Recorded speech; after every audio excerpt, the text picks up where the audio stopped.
dia, boa tarde e boa noite. Sejam muito bem-vindos e bem-vindas à Sala dos Professores. Aqui quem vos fala é o Daniel. Eu sou o locutor deste programa do Conexão História Podcast. Hoje nós temos um convidado muito especial, o professor Hassan Marra Jorge, que mora lá em Uberaba, né? Lá em Minas Gerais, onde eu fiz a minha faculdade. É licenciado em História e em Ciências Sociais também, por diferentes tipos de instituições. Também possui diversas especializações que eu fiquei com inveja do currículo desse homem, com educação inclusiva, supervisão escolar, direitos humanos, até algoritmos e banco de dados, que é uma coisa que eu estava querendo buscar mais informações sobre isso. E também, né, a questão de ciências humanas e sociais aplicadas ao mundo do trabalho, que é aquela formação do MEC, né, que eles estão fornecendo muito bem agora, e a ciência das religiões. Hassan, é um prazer tê-lo aqui. Muito obrigado por aceitar meu convite. E se você quiser falar alguma coisa, a hora é agora. Bom dia, boa tarde, boa noite a todos os que estão aqui com a gente na sala dos professores, né? É um prazer enorme estar aqui com você. A gente sempre teve aí um contato durante a sua formação inicial aqui em Uberaba. E é um prazer poder contribuir aí com você e com os nossos ouvintes aí com essa atividade tão bacana que é esse trabalho de formação de professor, esse momento para a gente debater o nosso conteúdo, para a gente debater a nossa forma de lidar dentro da sala de aula. Então vamos lá, né? Começar essa dinâmica nova, que nem eu chamo a formação mais humanizada, de verificar também não somente a questão de conteúdos, né? Mas também a questão humana do professor, quanto humano dentro da sala de aula, quanto passar informações humanas dentro de todo o universo das salas dos nossos alunos. Assim, Hassan, baseado nisso, né, nessas formações de professores que você vem enfrentando isso, tanto na escola quanto na Secretaria de Educação, uma temática nova que tem surgido nos últimos 20 anos, né, com a promulgação de novas legislações, é a vertente da história decolonial e também histórias que trabalhem melhor a questão das perspectivas dos povos nativo-americanos e africanos que aqui viveram e sofreram por tanto tempo, né, durante o Império e a colonização. Correto. Bom, com relação à temática, né, em questão, é interessante a gente analisar o seguinte: o meu curso de graduação, por exemplo, ele já é um pouco mais antigo que o seu, por exemplo, né? Eu me formei em 2012, então já vão aí 12 anos da minha formação inicial. E naquele período tudo estava engatinhando quanto a essa temática, a questão do ensino e do estudo da cultura afro-brasileira era algo que estava começando, e dentro da graduação foi uma coisa que ficou bastante a desejar. Eu acho que é bem esse o termo, sabe?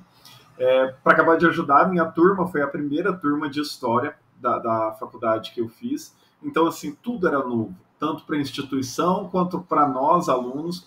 Então, assim, foi uma disciplina que ela foi muito mais, vamos por assim dizer, teórica, mas aquela teórica que estava começando a dialogar com tudo que estava surgindo a respeito, mas que na prática ela acabou não contribuindo para nada. Num segundo momento, aí já com alguns cursos de formação continuada, seja na parte de pós-graduação ou cursos livres, cursos de extensão, eu senti uma grande melhora nisso, mas com algumas ressalvas, né? Por exemplo, hoje você tem vários cursos de especialização onde você acaba conseguindo o título, mas de aprendizado você não consegue absolutamente nada.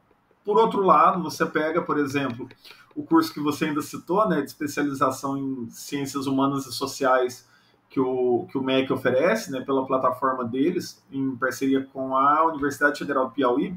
Cara, lá já é um curso que você consegue se aprofundar muito mais em temáticas decoloniais, temáticas brasileiras e africanas. Então, assim, é muito mais gostoso e compreensível a temática a partir disso daí. Um outro ponto interessante é quando nós falamos a respeito da questão da formação oferecida pela Secretaria de Educação. Aqui em Minas Gerais, nós vivemos aí, nos últimos anos, um movimento extremamente conservador na política estadual, o que interfere pra caramba a formação do próprio professor. Você tem cursos para fazer na Escola de Formação do Estado, porém são cursos que, ao final das contas, não conseguem te agregar conhecimento, quiçá agregar conhecimento acerca dessas temáticas que exigem um certo cuidado ao se trabalhar ela, para você não perpetuar ainda mais a questão de preconceitos que já vem no Brasil desde o período colonial, né? Sim. E assim, né, evidenciando, a Lei 10.639 foi promulgada em 2003, né? Já não é tão recente assim, já tem mais aí 20 anos nessa caminhada. E a Secretaria de Educação, tanto do Estado quanto do município, elas têm projetos ou ações que visem essas práticas de conscientização do racismo, da discriminação, não somente em questão de cor, de religião, mas também a questão de etnias e diversos tipos de conscientização, né, contra preconceitos existentes dentro da sociedade? Bom, o que acontece? A lei não é tão recente, né? Como você disse, ela tem 20 anos aí. Porém, assim, foi o que eu disse até na pergunta anterior, né? Você tem hoje estruturado aqui em Minas Gerais um processo onde você tem tudo teórico muito bonito. É aquele negócio, na teoria, o negócio funciona, que é uma beleza. Na prática, nada se funciona. Então, assim, vai chegar uma determinada data especial que o governo julga ser interessante, ele vai te exigir que você poste 2, 3 fotos nas plataformas do governo para provar que você fez alguma coisa. Ah, foi um cartaz, tá joia, valeu.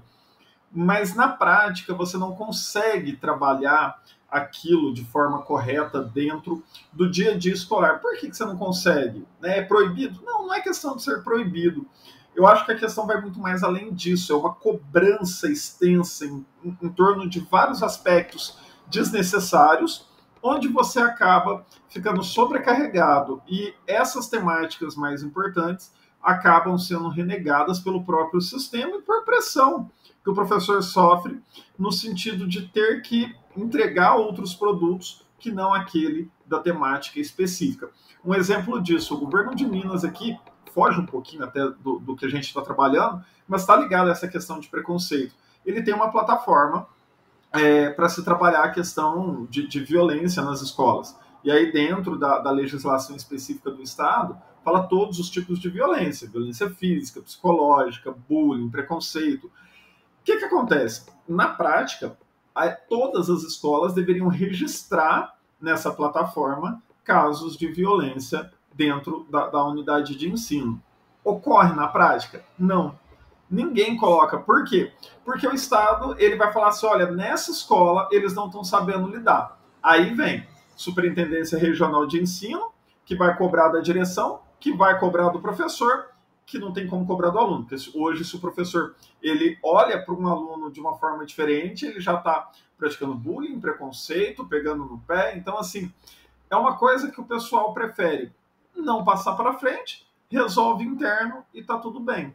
Então, esses casos de preconceito, dos mais variados tipos, eles ficam renegados a serem resolvidos dentro da instituição e, na prática, não se trabalha aquilo que precisa ser trabalhado. Mas aí vai chegar lá um dia específico que o governo julga necessário e você tem que produzir algum material para falar, olha, trabalhei, tá aqui. Na prática é isso que acontece.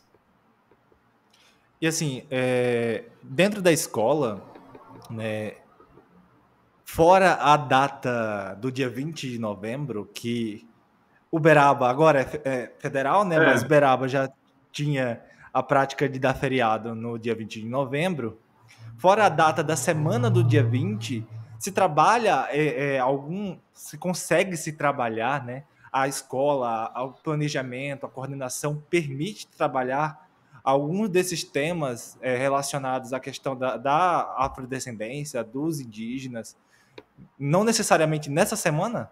Não, permitir, permite. Por exemplo, dentro da questão da história, né, que é o nosso foco, né, a disciplina que eu leciono, tipo, a partir do plano de curso, a partir do currículo básico, você chegou no tema que você vai trabalhar a questão dos povos africanos, seja lá nas grandes civilizações, ou seja no período da escravidão no Brasil colônia, você pode fazer qualquer trabalho que você queira. Isso daí, pelo menos na unidade que eu estou hoje, não se tem esse problema de você não pode trabalhar isso. Então, assim, a partir do currículo que eu tenho, eu vou trabalhar as temáticas conforme vai se fluindo aquele conteúdo. Agora, se você me perguntar assim, é possível, tem como você parar o conteúdo que você está trabalhando e você trabalhar especificamente alguma coisa em alguma data específica? Cara, é aquela coisa assim, é possível? Talvez. Você consegue? Difícil, porque a cobrança de outras coisas que você tem é muito grande. O governo do estado ele já liberou para a gente, desde o começo do ano, o calendário escolar, onde ele tem todas as coisas que vão ter durante o ano. É feira de ciências, é simulado, avaliação diagnóstica, visitas técnicas que a Superintendência Regional de Ensino faz na escola. Então, assim, o nosso calendário ele é extremamente sobrecarregado, sabe? Enquanto você poderia ter tempo de trabalhar questões extremamente importantes, você não pode, porque naquela semana específica você tem que trabalhar algo específico que o governo quer.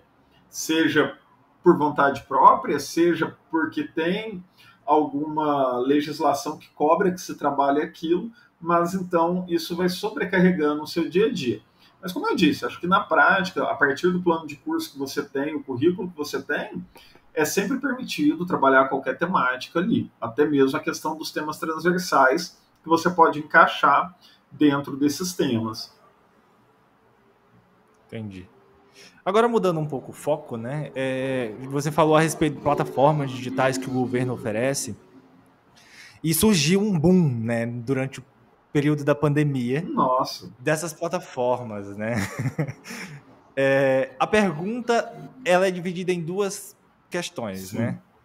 A sua formação inicial e a formação continuada. A inicial é a sua formação base, né, para se Sim. tornar professor, e a formação continuada, promulgada pela secretaria e também em ações da escola, elas envolveram o uso dessas tecnologias para você se aprimorar e também o uso dessas tecnologias para ser utilizadas dentro da sala de aula? Você diz isso antes da pandemia, no caso? Antes da pandemia. Uhum. Olha, o que acontece? Eu acho que eu não sei até te dizer assim se é algo muito comum de outros estados, né? Mas eu posso falar com grande certeza aqui de Minas Gerais. Minas é um estado que a categoria docente é uma categoria extremamente velha, literalmente, em questão de idade mesmo. Nossa, Hassan, por que você está falando isso dentro de uma pergunta dessa? Cara, antes da pandemia, não se falava em utilizar plataformas digitais para ensino, tanto de professor quanto de aluno. Se você pedisse para um professor receber um e-mail e responder um e-mail, cara, era você procurar briga ali com o cidadão porque ele não recebia, ele não respondia, ele não queria mexer com o computador. Mas por quê? Justamente por essa questão dos docentes daqui terem uma idade um pouco mais avançada aí, se comparado com alguns outros estados, talvez. E aí o que acontece? Eu me recordo bem que, por exemplo, há cerca de uns 10 anos atrás, eu fui num congresso que a Secretaria de Educação fez lá em Belo Horizonte, e nesse congresso, conversando com o pessoal lá, eu descobri que o governo ia ofertar o e-mail institucional para todos os servidores. Cara, eu fui um dos primeiros aqui em Uberaba que consegui ter acesso a isso por intermédio da pessoa que eu conheci lá em BH. E assim, a gente só foi falar, de fato, de usar e-mail institucional coisa de uns 4 anos atrás, mais ou menos na época que se iniciou a pandemia. Até então, você falava de preencher uma plataforma, um documento online, e ninguém queria, ninguém gostava. E aí, puxando isso para a questão da formação continuada, o governo tinha e tem até hoje uma escola de formação, né, que você acessa lá. Só que assim, é uma plataforma quase que pré-histórica de questão de qualidade, sabe? Não vou nem entrar no mérito assim, o conteúdo ele é um conteúdo interessante. Não vou nem entrar nesse mérito. Estou falando da estrutura da plataforma em si. Cara, é assim, é boçal a plataforma. É uma coisa assim que uma pessoa ali do sexto, sétimo ano que tem um pouquinho de conhecimento de informática acho que consegue fazer algo um pouco melhor. E é a plataforma que eles usam aí desde que eu entrei na rede aqui. Mudou, teve alguns aprimoramentos, mas não se mudou essa plataforma em si. Para os alunos, antes da pandemia, esquece, não existia educação à distância, não existia curso para os alunos e tal. Com a pandemia, o governo disponibilizou o Conexão Escola, que era um aplicativo onde eles poderiam fazer as atividades, que assim também, acho que na pandemia muita coisa a gente deixou a desejar, até porque pegou todo mundo de surpresa, mas assim, no final das contas foi algo que ficou também deixando a desejar pra caramba. Hoje melhorou. Hoje você já tem aí alunos que possuem o e-mail institucional, eles vão fazer alguma avaliação diagnóstica do governo, eles acessam por esse e-mail institucional dos alunos. Então, assim, mudou. Mas antes da pandemia, para aluno, não existia nada relacionado à tecnologia em sala de aula. Entendi. E, assim, em relação à questão da aprendizagem, né? Já que a gente começou a falar sobre qualidade de ensino, Sim. a questão do ensino-aprendizagem dos alunos na sala de aula, né? Que a gente compreende que nem todo mundo consegue receber, aprender e compreender bem um assunto. Em relação a essa questão, quais assuntos você acha que, assim, da sua experiência, que você já trabalhou há muito tempo com isso, é o assunto que mais tem dificuldade desses alunos compreenderem?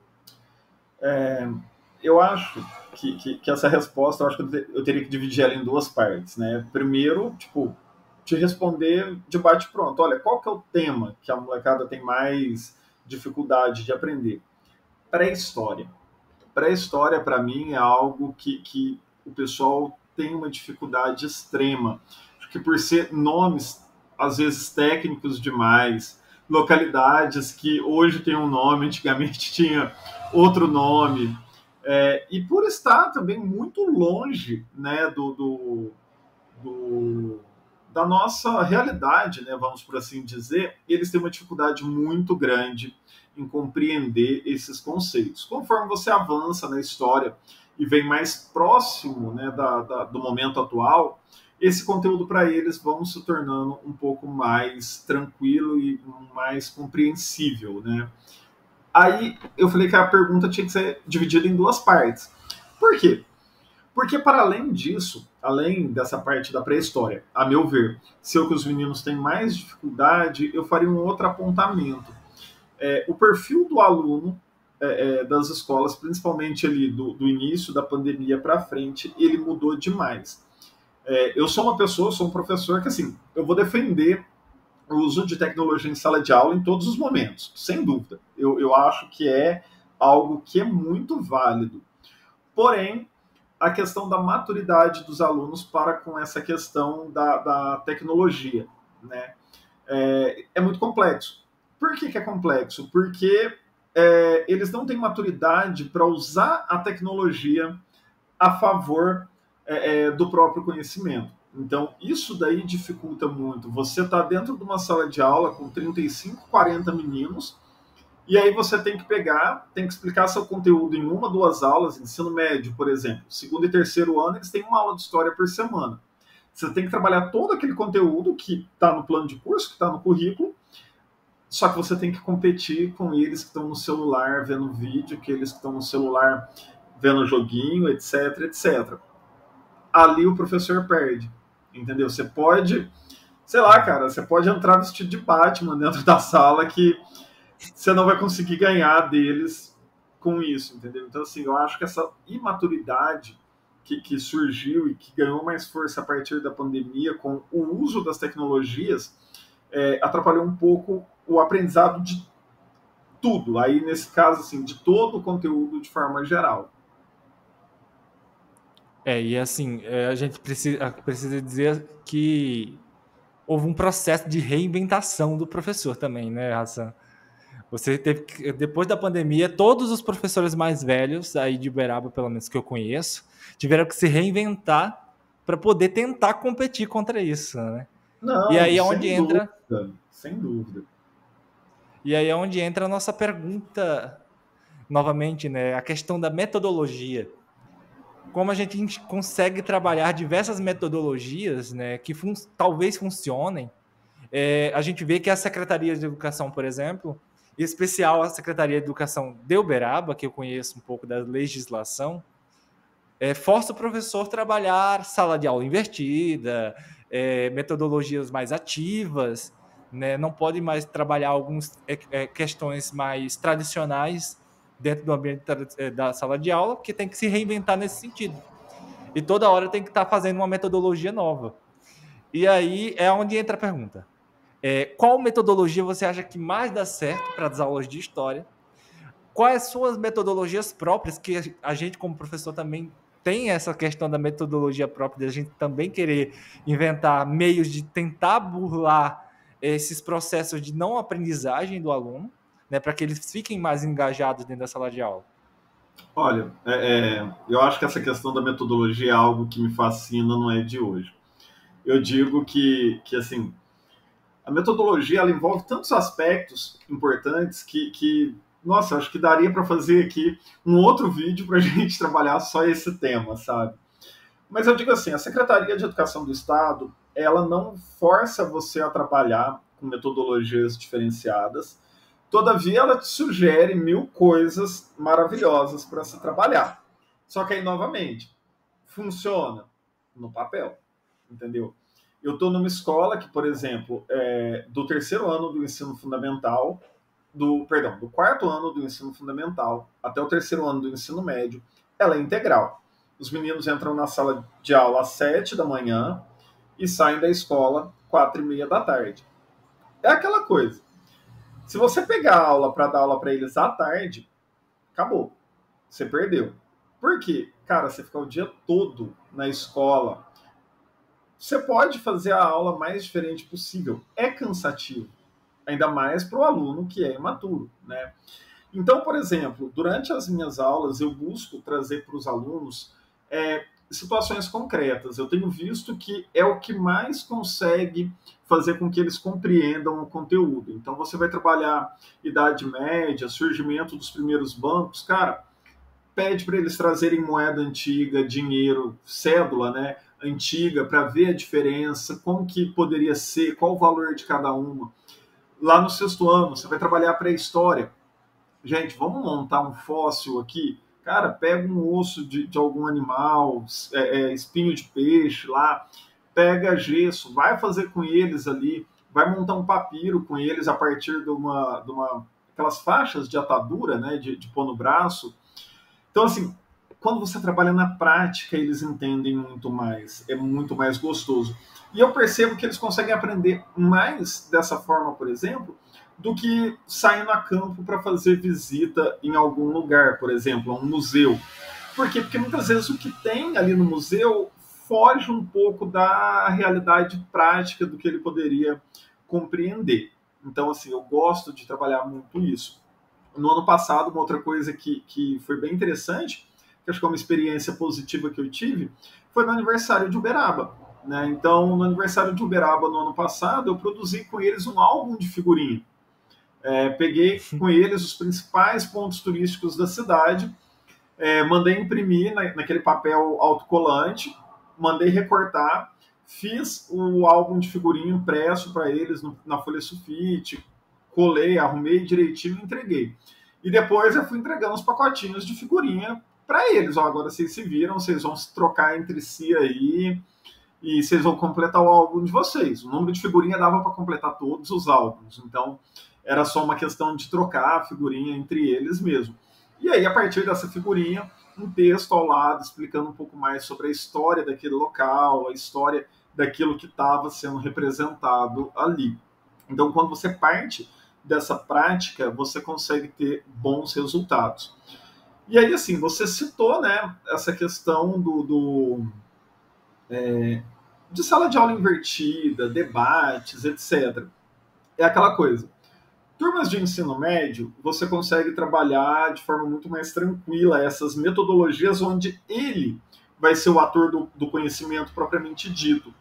Mas quando você vai para o fundamental, é algo muito difícil. Por que, que é algo difícil? Porque eles não têm maturidade para compreender o que eles precisam fazer para chegar naquele resultado que você espera. Então, assim, você pode mediar de forma muito bem mediada o que você está propondo, todavia, na hora que você vai na prática, eles não têm conhecimento, eles não têm maturidade, eles não têm participação para conseguir fazer aquela metodologia de uma sala de aula invertida, por exemplo, funcionar. Eles acabam se tornando apáticos mais do que quando você está com eles trabalhando de uma forma um pouco mais tradicional. Acho que completando a pergunta, você ainda me perguntou, né? Professor, você tem alguma metodologia específica, né, que funcione? Cara, eu sempre tento me manter muito próximo dos alunos. Eu acho que essa relação de proximidade com eles funciona muito bem. Principalmente de que forma? Os meninos, eles brincam que eu tenho múltiplas personalidades, né? Então, se tiver que ficar bravo, cara, eu vou fechar a cara, eu vou ficar bravo, eu vou dar bronca. Só que se tiver chovendo e for fazer uma guerra de água lá no meio da chuva, eu vou ser o único professor que vai estar com eles brincando também, descendo no mesmo nível de maturidade que eles têm, lógico, guardada toda a proporção da nossa responsabilidade enquanto professor, mas para brincar com eles da melhor forma possível. Se tiver que sentar no chão, a gente vai sentar para brincar, para conversar, para dialogar. Então, eu acho que essa proximidade, professor-aluno, colabora muito para que o aprendizado seja muito mais humano e muito mais fácil. E uma outra coisa também que eu sempre percebo é o que a aula está se tornando um pouco mais cansativa, apática, cara. Dá uns gritos do nada com eles, tipo, vamos prestar atenção, porque aquilo quebra. Eu percebi que isso quebra eles, fazem eles voltar ali a atenção para aquilo que está acontecendo, ou se é alguma coisa que você está explicando e que você quer fazer eles guardarem aquela informação específica, cara, a hora que você está chegando perto daquilo que você quer falar, fala aquilo gritando, falando com emoção. Eu acho que quando você demonstra emoção em torno daquilo que você quer falar, eles gravam. Por quê? Porque isso eu já tive de feedback deles. Professor, eu acertei essa questão na hora da prova porque eu lembrei que na hora que o senhor explicou isso, o senhor deu um grito, o senhor bateu a mão na mesa, o senhor contou uma piada. Então, quando você torna esse aprendizado mais humano, se torna muito mais fácil de você aprender. E aí, assim, acho que para finalizar essa questão, puxando um pouco mais para a questão desse conhecimento um pouco mais tradicional, né, do quadro e giz, do quadro e pincel, né? Hoje na nossa escola nós usamos o pincel e o quadro branco. Eu percebi uma coisa: você passar texto contínuo, aquele texto que a gente já está acostumado, tanto na universidade quanto na escola, numa época um pouco mais atrás, não funciona. Então, o que eu faço com eles? Eu vou passando tópicos, eu puxo uma seta, eu faço um brainstorm com eles, desenho um mapa mental no quadro. Cara, funciona. Funciona de uma forma muito legal, muito melhor do que se você pegasse um livro, colocasse eles para copiar um texto ali, sem dúvida nenhuma. É algo que funciona maravilhosamente bem. Durante a sua fala, né, Hassan, eu estava aqui pensando, dizendo, oficinas historiográficas, né? A gente se reinventa para fazer o aluno ficar mais próximo. Com certeza. E também mostrar, né, que a história não é somente papel, né? Não é somente escrita. Ela também pode ser vivida, né? E a partir do momento que você quebra esse paradigma de hierarquizar, né, a educação, né, que é uma coisa muito teórica, a universidade ela prega muito isso para a gente durante toda a formação de professor, que a gente tá num patamar diferente, mas quando a gente chega na prática é bem distinta, né, a realidade. E assim, eu noto, né, essas mudanças Porque, por exemplo, na minha época de escola mesmo, era totalmente diferente o público, né? Eu terminei o ensino médio em 2014, faz 10 anos, né? Tem Sim, essa mudança muito brusca de público, de clientela, que nem alguns chamam, né? sim. E visando também essa questão da integração, né, vamos para a nossa última pergunta, que é uma das perguntas que eu observei quando a gente foi escrevê-la, né, compor, que é a questão das personalidades que são apagadas da história, né? Que a gente, como historiador, sabe da existência de várias personalidades que foram apagadas, e a história tradicional esconde elas, né? O livro didático reflete essa história tradicional, e às vezes as crianças e os adolescentes não têm acesso ao conhecimento dessas personalidades, dessas personagens que participaram, né? Muitas vezes mulheres que participaram desse movimento, personalidades negras que participaram de movimentos específicos, que são obscurecidos. E aí é onde entra a pergunta: como você consegue conciliar esse assunto com o livro didático de forma que eles entendam, né? Certo. Primeira coisa, cara, eu acho que a partir da fala que eu vou ter agora, muito professor vai me criticar depois ao final da nossa entrevista aqui. Mas eu falo assim, cara, eu sou o tipo de professor que eu nem entrego livro didático para o meu aluno. Cara, é real, eu não entrego livro didático para o meu aluno. Você fala, professor, mas por quê, né? Como? Eu assim, cara, para mim, o professor, enquanto professor, ele está recebendo ali para ele preparar a aula dele minimamente que for. E você usar o livro didático ali como uma muleta para você lecionar só a partir daquilo que está no livro, eu não acho correto. Então, assim, para mim, livro didático, assim, em último caso, algo que é muito interessante, algo que eu falei assim, não, essa atividade aqui vai ficar legal de se conduzir. Caso contrário, o livro não sai da biblioteca, eu não entrego, eu peço para a bibliotecária que o livro de história não seja entregue para eles. E aí, a partir disso, respondendo a sua pergunta, de que forma que a gente trabalha isso, né? Eu acho que quando você tem essa flexibilização de você não usar o livro didático como ele vem, você consegue pôr na prática essas personalidades. Então, por exemplo, sei lá, vamos falar março, né, mês das mulheres, que o pessoal fala e tudo mais. Cara, você tira uma, duas, três aulas para falar um pouco mais, primeiro da importância da data, como que a data surgiu, e, cara, a partir disso, você começa a puxar vários outros assuntos. Olha, vamos fazer um trabalho aqui, vamos lá para a sala de informática, vamos pesquisar personalidades femininas que não são lembradas muitas vezes no livro didático ou na história normal, vamos dizer assim, né, a história mais tradicional, mais conservadora. Vamos procurar saber qual a importância dessa personalidade para a história brasileira e as personalidades, as mulheres negras na história do Brasil, quais são? Vamos pesquisar na prática e aí a partir disso você começa a trabalhar essa temática de uma forma muito mais fluida e de forma muito mais humanizada, dando voz, né, para essas pessoas que até então não têm voz ativa, né, dentro dessa história que vem no livro didático. Então, em vários momentos eu gosto de parar aquilo que o currículo pede, tirar ali uma, duas, três aulas, sei lá, às vezes a cada 2 meses ali, para trabalhar essa questão. Aí, assim, não necessariamente personalidades em si, como é o foco da nossa pergunta, mas a história, né, de forma geral, aquele outro lado da moeda que ninguém conta. Então, você tira ali um tempo para poder trabalhar. E é interessante porque quando os alunos, por exemplo, voltando a essa questão das personalidades, quando eles vão conhecendo essas pessoas que foram tão importantes para a gente na história do Brasil e que muitas vezes eles não conhecem, eles falam assim, poxa, e por que ela não está aí no livro? Por que no livro está aparecendo fulano, ciclano, mas essa pessoa não aparece? Então, quando você tem essa perspectiva de trabalhar dessa forma, parece que o conhecimento ele se torna tão natural, tão intuitivo, que o resultado que você tem é extremamente bacana. Então, aí você pode fazer um mural com essas personalidades, um álbum de figurinha, por exemplo, como eu fiz no aniversário de Uberaba com Uberaba, mostrando essas pessoas, essas personalidades, esses heróis que o Brasil não tem, né? Ou que tem, mas é renegado, de forma que eles conheçam, então, de forma muito mais efetiva, essa questão.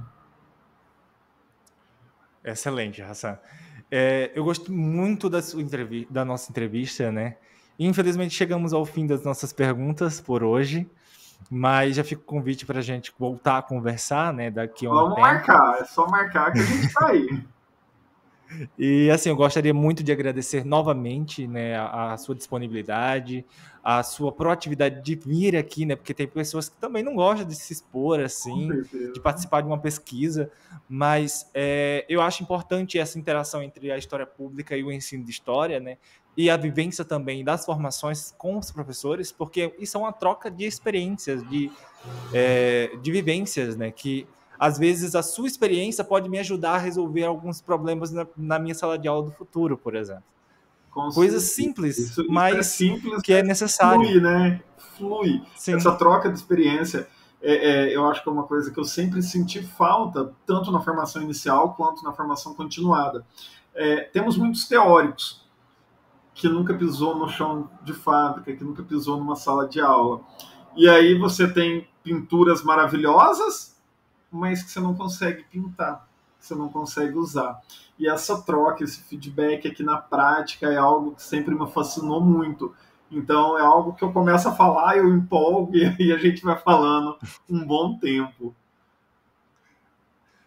Hassan, muito obrigado novamente.